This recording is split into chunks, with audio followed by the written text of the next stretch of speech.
With over 700 general items in the game of Minecraft, and more being added every version, how many of these can you actually farm in survival? And of those, how many can you farm automatically? And of those, which few can you farm infinitely automatic? Hello there, Ray here, and welcome to my 10-year obsession in trying to farm up every item in the game of Minecraft. After making thousands of farms and making videos about hundreds of them, I want to take on an impossible challenge, designing a farm for every single item in the game of Minecraft. Let's see where the true limitations lie for automation in Minecraft. Every episode, we're going to try to farm up a new item and seeing what challenges we have to overcome along the way. So today's challenge, we want to make a skeleton-only farm using the new biomes in 1.16, which is the Soul Sand Valley. And in the last episode, we went ahead and designed a gas farm based off of our findings during our snapshot stream. And using this, we're going to see if we can make an efficient skeleton-only farm. So now I want to work on a skeleton version of this, since the three mobs that spawn here are ghast, endermen, as well as skeletons, and we can make only skeletons spawn by height. So ghast are tall as well as endermen. Both of them are quite tall. Ghast are 4 blocks, endermen are 3 blocks. Skeletons are only 2 blocks, so they should fit right in between here. So now we have to adjust our ghast farm so it works with skeletons. So we have to either make the top block or the bottom block an immovable block, so the fly machines doesn't stick onto it and pull it. So we kind of have an idea what we're trying to do. We move the floor up so that there's only 2 gaps in here, and we figured that it'd be cheaper to get leaves than it is to get melon blocks. So leaves are immovable, and I'll make a nice ceiling that'll prevent endermen from spawning, because endermen need 3 gaps and this is only 2. Leaves being cheap, relatively easy to get. The other option was to do with a pumpkin floor and then move the slime down to the bottom, but I think this is cheaper. And this also allows us to come in and use slime blocks here, and then we can put the observers underneath. This way we can make it only 2 high instead of the other one, which was observers on top, and that would make it so that endermen can spawn in here. So we kind of have an idea what we're doing. Now we're going to put in the system to stop the fly machine and send it back to the direction. We're also going to put in a spot for the skeletons to fall into and die. So we put in the killing chamber, and we also got a system to send the fly machines down and back. Pretty simple, we just got some magma here. And by having magma, we can prevent endermen from spawning here, while also killing off any skeletons. And since this is all inside the Soul Sand Valley, we don't have to worry about anything like pigmen or anything spawning in here. Then we have just a hopper minecart going underneath of this. You pick up all the loot and take it over here to your storage area. Pretty simple, we even got an on and off switch. So we go ahead and flick this. Machines take off, they're synchronized as well. And then if there's any skeletons that spawn on here, yeah, we got one right here. Let's put into more. You can see the skeletons can spawn in with armor too, so you could get some pretty OP skeletons, enchanted bows as well, but that's only if player kill. But you see when it gets to the very end, it goes outside and it comes back again, pushes all the mobs in front of them, and then it's going to sweep them across the entire distance. Currently we only have the killing chamber on one side, so you can decide if you want on one side or both sides just by copying it over. And if you wanted to have like a player kill, then you could put in dogs down here to kill them rather than having the magma. But here they go. System's going to drop them all into the hole, and it's going to return to go pick up some more guys. And then these guys are just going to die from the magma. And their loot's going to be picked up. This guy, did he pushed out somehow? Might need to raise this wall up by 1 just so he doesn't escape. All the loots are being taken over here. I guess looks like they got making a item sorting system. So the collection system is finished. We just have a hopper minecart, a loading station, and we got some sorters here to go into the chest. And we should be able to sort out bones as well as arrows, and pretty much anything else is going to get put into these last chests, which there shouldn't be anything with this farm because it's skeleton only. Now let's move this farm down to the level of bedrock, similar like we did with the gas farm. And I'll also put it into a new world because this world is kind of full of a lot of different testing stuff. So in the new world, it fits in nicely. We put it right here above the bedrock.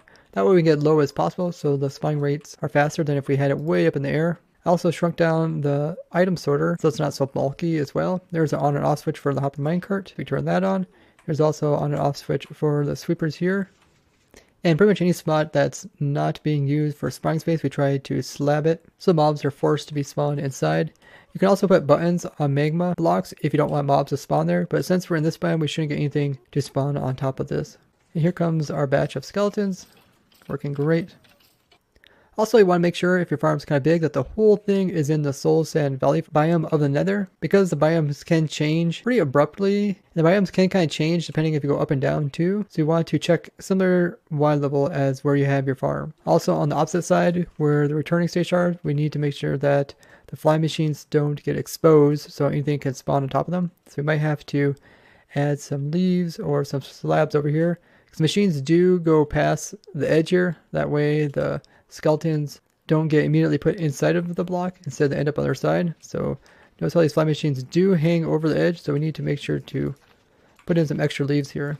So now everything should be covered up when the machines come over here and go back their direction. We don't have to worry about any mobs spawning on top of the slime or the pistons. Notice how to keep the profile low with these fly machines. We have the observers upside down. And that way they don't interfere with our returning station or with the leaf blocks up above. Returning stations themselves are really simple. We have a repeater here which will get powered from the observer that's on the fly machine. And it just goes through the delay of the repeater. It goes to the trapdoor which puts a signal into this observer. And that will power the piston. And the flame machine will take off again. You can see this one works the same way. Powers and it returns. Very simple returning station. I got one on both sides. The machine will stop because it is close to the push limit. So it's not able to fly like right on through here. Now that we have all the components working, let's go ahead and turn this on and AFK it for 1 hour.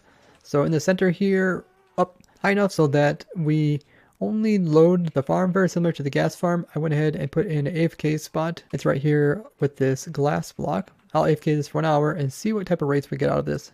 So 1 hour has passed. Let's go ahead and check up on the loots. You can see probably got some skeletons spawning in there. Oh, wow. Yeah, there's a lot of skeletons in there. Sweeps across and puts them all over here.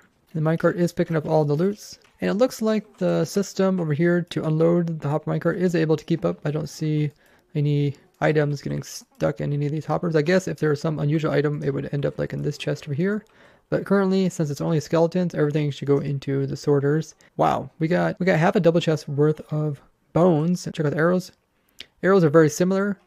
That is really nice. That's around 3,400 items per hour just with this area here. You could also speed up by putting a killing chamber on both sides or making it more narrow.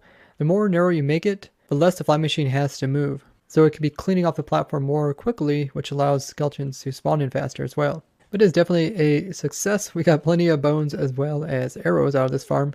It's relatively cheap to go ahead and design this. Just a very big flat area. Leaves wouldn't be too hard to get as a couple of shears could give you all these leaves. Some few redstone components just to turn the machine around and some building blocks to put in the majority of the floor as well as the walls here. Probably getting the slime would be maybe the most time consuming if you don't have a slime farm yet.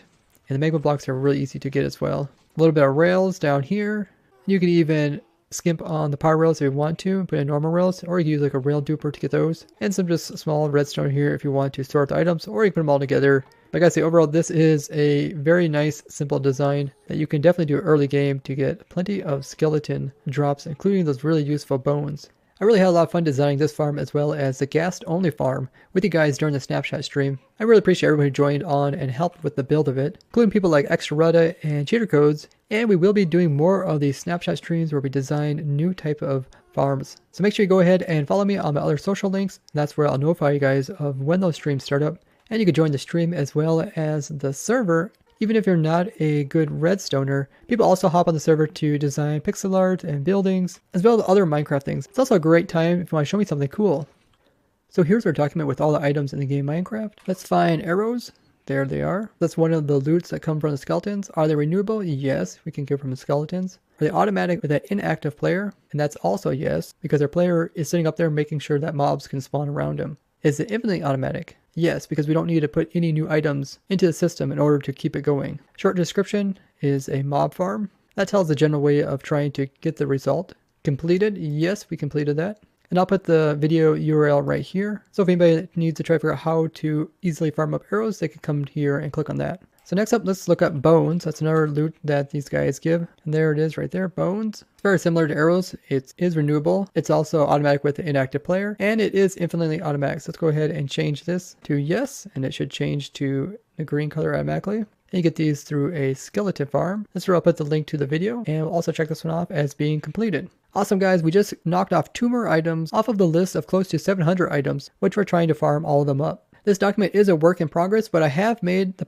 document now public. So if you guys want to make sure the information here is correct, as a Squared originally made this document and he quickly went through it and tried to fill out as many of these slots as possible, but some of them are inaccurate. So I really appreciate if you guys would come through and kind of fill in any that are missing. Also, if there's any videos of mine that already cover some of these different categories, you guys can link them over here as well. And then I'll set it up so that I can review all your guys' edits and confirm the ones that are correct. So you can find the link to this document down in the description. And with everybody's help, we should easily be able to get this document looking really nice. Thank you guys for all the support you've been showing for this new series. I've really enjoyed building these farms, and I'm excited to see how close we're going to get to actually farming up every block in the game of Minecraft. So make sure if you enjoyed the series as well to leave the video a like and share it with other Minecrafters so they can learn about how to farm up every item in the game of Minecraft. And as always, you can find the world download to this world in the description. I'd like to thank you guys for watching.